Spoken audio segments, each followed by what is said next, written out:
scattered like emeralds on a turquoise sea. The 32 glorious islands that make up St. Vincent and the Grenadines lie in splendor in the southeastern Caribbean Sea. These sparsely developed islands offer unrivaled natural beauty.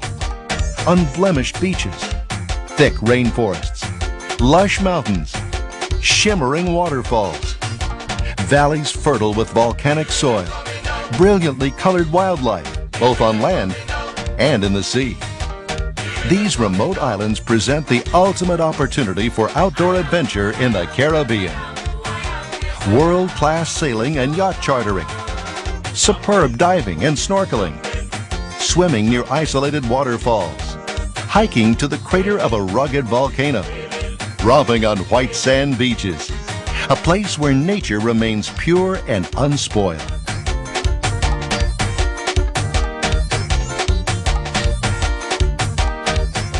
Welcome to St. Vincent and the Grenadines, one step closer to Eden. Located in the southeastern Caribbean Sea, St. Vincent and the Grenadines lie between St. Lucia and Grenada, and about 100 miles west of Barbados. St. Vincent and the Grenadines are accessible by air from North America, Europe, and the Caribbean through connections in Barbados, Grenada, Martinique, St. Lucia, and Puerto Rico.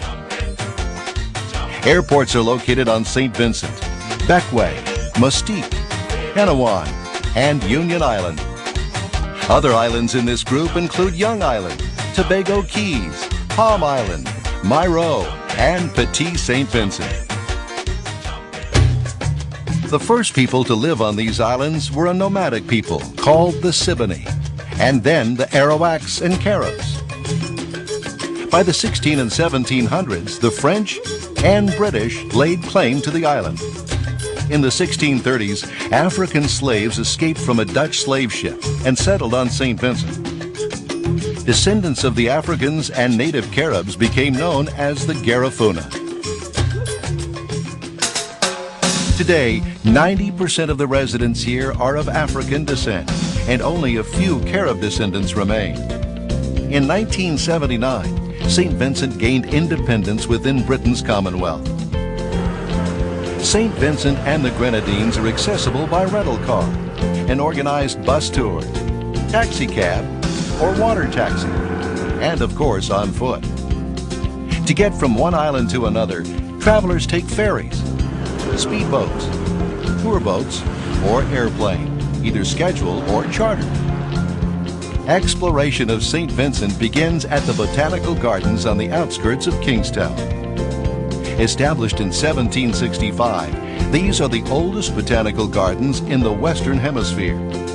The gardens are known for the conservation of rare species of plants and birds, including the endangered St. Vincent parrot. William Bligh, captain of the Bounty, brought the breadfruit plant from the South Pacific.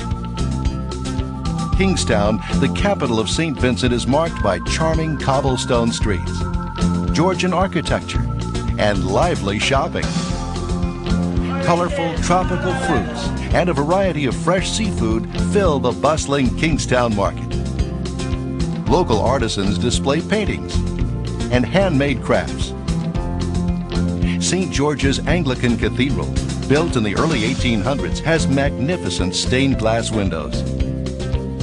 This window was commissioned by Queen Victoria and brought to Kingstown as a gift to the bishop.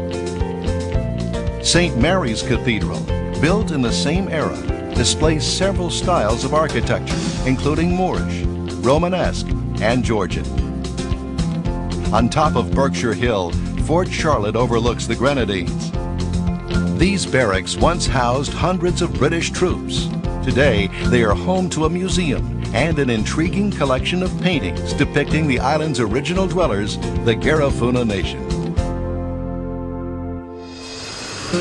Outside Kingstown, St. Vincent offers a veritable Garden of Eden in the Mesopotamia Valley. Surrounded by mountains, this fertile valley teems with tropical crops: coconut, nutmeg, banana, and cocoa.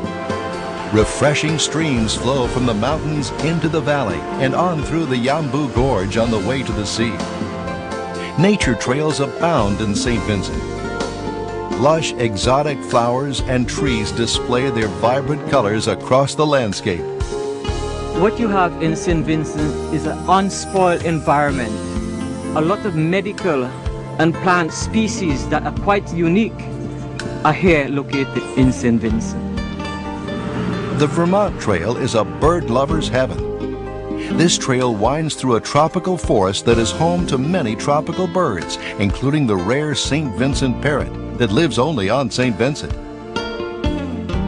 The northern part of St. Vincent is dominated by La Soufrière, a 4,000-foot high active volcano that last erupted in 1979. Hikers usually take a trail on the east side of the island. This trail cuts through the lush forest to the top of the volcano crater, then down the steep west side to the ocean. Really an awesome experience with the wind blowing. The clouds were just passing right over our heads. Felt really close to heaven. It was a very nice spiritual experience. Some of St. Vincent's most beautiful treasures are well off the beaten path.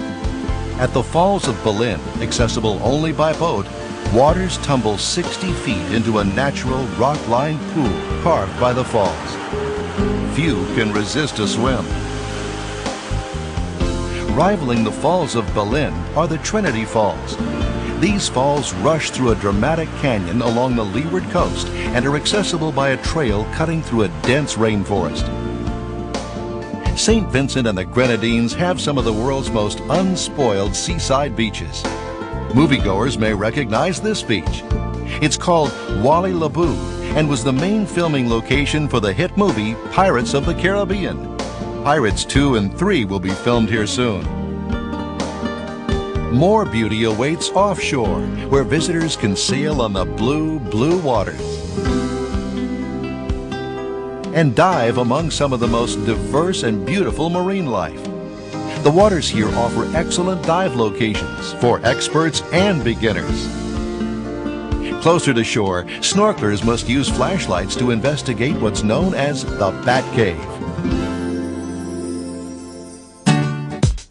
Scattered near the coast of St. Vincent are the sister islands, the Grenadines, named by Travel and Leisure magazine as the world's best Caribbean island destination.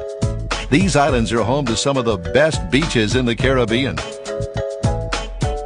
Visitors to St. Vincent and the Grenadines find some of the best sailing waters for yacht charters, either bareboat or crude. The islands were named Best Sailing and Yachting Island of the Year by the Caribbean World Travel Awards in 2004. For beach and sailing enthusiasts, this is heaven on earth. Here is a glimpse of just 8 of the sublime islands known as the Grenadines that make up the multi-island nation of St. Vincent and the Grenadines. Bequia, the largest island in the Grenadines, has been historically known as a seafaring community. Bequia's Admiralty Bay is a favorite place to drop anchor for yachtsmen from around the world. Overlooking Admiralty Bay is charming Port Elizabeth, where intimate cafes, colorful bars, quaint shops, and gingerbread houses line the waterfront. Model boat builders skillfully preserve Bequia's age-old ties to the sea. On the northeastern side of this island, the Old Hag Turtle Sanctuary is a safe place for endangered hawk-billed turtles. Moon Hole on Bequia's western peninsula is home to unusual stone lodgings built into the hillside. 7 miles southeast of Bequia is Mustique. Once the home to sugar plantations, Mustique is now an idyllic playground for the world's rich and famous, including Brad Pitt, Tommy Hilfiger, Glenn Close, and Mick Jagger. Visitors stay in luxurious homes and villas, shop for designer clothes in harborfront boutiques, and picnic on pure white sand beaches. Mustique's rolling hills and fertile valleys are covered with groves of coconut palms. Further to the southeast lies the beautiful